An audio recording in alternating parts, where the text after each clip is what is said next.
Hello, today we're going to be going over a variance analysis where we are going to be analyzing information between FY24 and FY25. We currently have a portfolio company that is an electronic goods store, and the investors would like to get insight on changes in performance from FY24 to FY25. You have already prepared a template to use in the Analysis tab, and the main focus for this will be data visualization showing the variance analysis. And this case is not only meant for you to get experience in conducting an analysis, but also setting up graphs and then putting together a high-level management report. A management report is very, very important for FP&A, and getting some experience in providing the visuals and then some high-level commentary will be very, very useful. Going back to the instructions, we need to first conduct the list of analysis detailed in the Analysis tab. So we have 1, 2, and 3 questions where the template is already set out for you. And we just have to make sure that we create a graph that best represents the story you'd like to communicate from the analysis. So I'm going to be providing the graphs that I think is the best in this scenario, but feel free to create a graph of your own as well. And then we need to create preliminary slides for the management report within the management report tab over here. So we're just going to be pasting the graph here and then providing the commentary here. Lastly, some additional details. The analysis should be conducted on an August year-to-date basis for both FY24 and FY25, and then, given the lack of details in the sales data, conduct normalized analysis based on total customer volume. So you'll see that come up later on. First, let's review our source data. So it mentions sourced from the company's internal database as of September 8th, 2025, dated for end of August 2025, and we have data all the way from January 2024 to August 2025. So we have the period, the product that got sold, we have the volume sold, sales price, and then the revenue. And if we take a look at the database client, we also have from January 2024 to August 2025, unique clients, transactions, and then units sold. So with this information, we can then begin conducting our analysis. So I already set up the template for you, but as I mentioned, you could always create one on your own. But I set it up in a way that I would actually set up my working file at my work. So I think following this template will also give you some good insight in setting up efficient worksheets and processes. To start off, we want to specify our prior year and current year. So I'm just going to specify August 31st, 2025. And then for the prior year, I'm going to specify August 31st, 2024. And we could also automate this by just using the end of month function, where based on the current year, we just want to return 12 months prior. So then if we change this to like September 30th, 2025, all of our analysis changes. And we also have beginning period, which returns the last day of January 2024 and the last day of January 2025.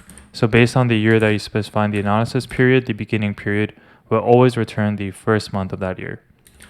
And then moving on to question 1, we need to analyze the variance by product and total and then put together a graph to communicate the findings. So we have all our products here, and we just have to assess the total revenue by the products within the periods that we have specified here.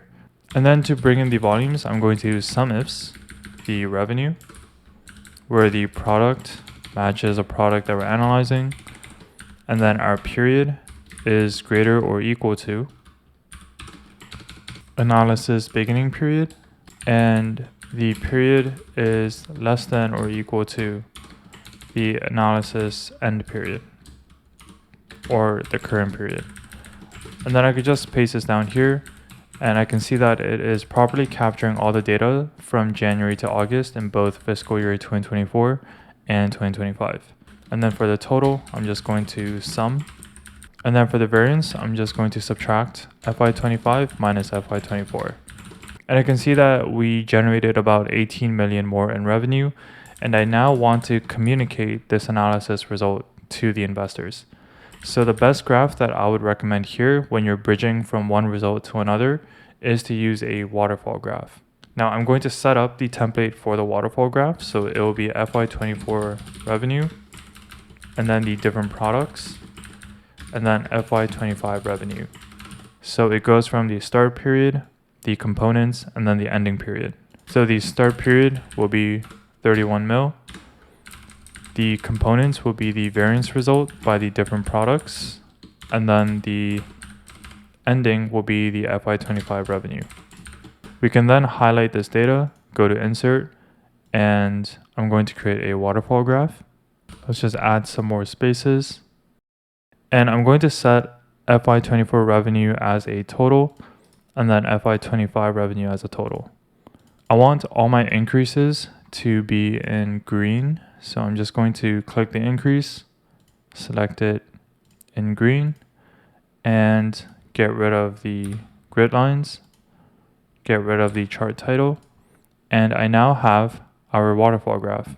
I'm also just going to change the total color to navy blue just because I like that color. And then the decrease, although it's not on the graph, I'm just going to change it red. And we now have our waterfall graph. I can see here that the biggest driver of the increase in revenue is driven from laptops, which increased by about 11 million. Now moving on to question 2, we now have to conduct a more normalized analysis. So analyze the same detail as question 1, but now on a revenue per customer basis. And now the difference between this and question 1 is that we can see that our client volume has increased a significant amount from January 2024 to August 2025. So there is naturally going to be an increase in volume of sales. However, we also want to see if there were any improvement in efficiencies. So we are going to divide the revenue by the customer volume to see if there's any improvements in the sales efficiency. Now the way that I'm going to compare this is I'm going to get the average volume of monthly customers within the analysis period. So I'm going to average ifs the unique clients where the period is greater or equal to our analysis beginning period, and then the period is less than or equal to the analysis ending period. And then on top of this formula, I'm just going to divide the revenue information by the average client volume. And I now have my result. I'm just going to format this real quick. And then I'm just going to calculate the variance again. And from this information, I can see that the overall efficiency has improved. Where on a per customer basis, they are purchasing more products under the phones, laptop, and monitors, but then the overall sales for PC and accessories have dropped. So here we're going to create the very same analysis for the waterfall graph. So I'm going to set up my section. FY24 is going to be the beginning revenue per customer, and then this is linking to the right places, and then the ending is going to be FY25 revenue.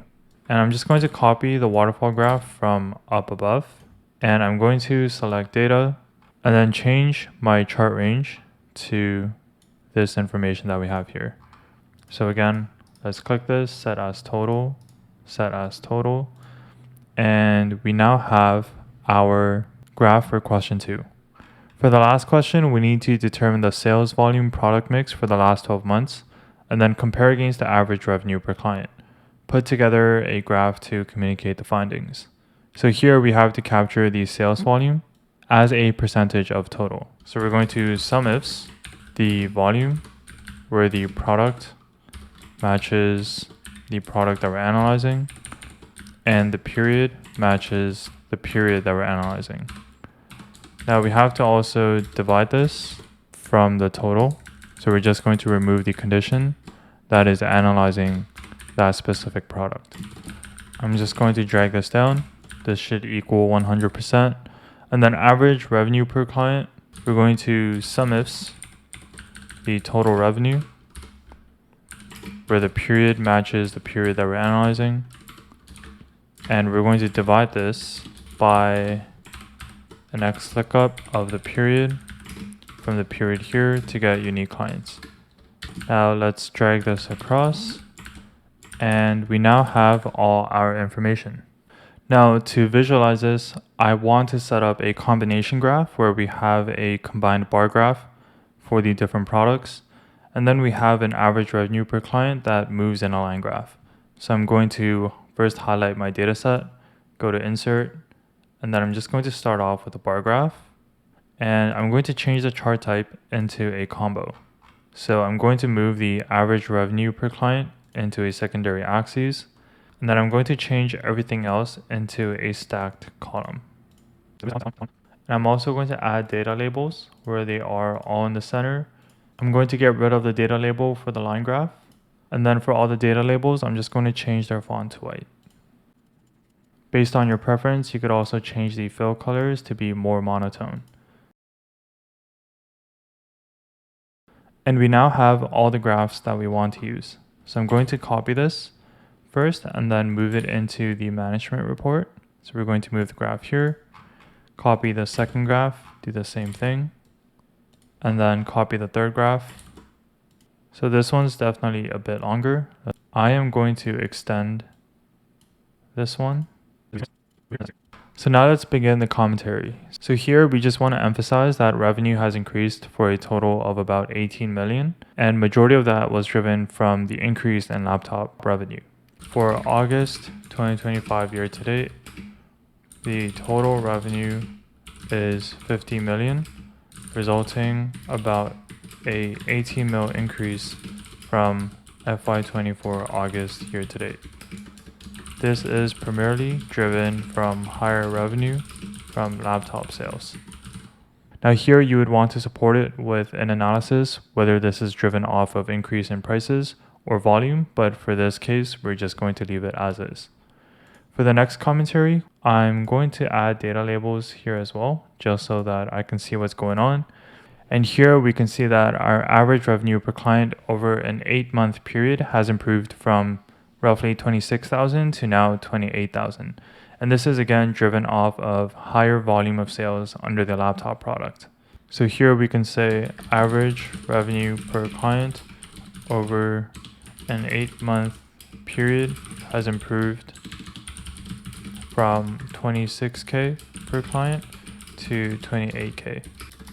This is driven from a higher sales mix of the laptop product, partially offset by a reduction in sales mix of the PC products.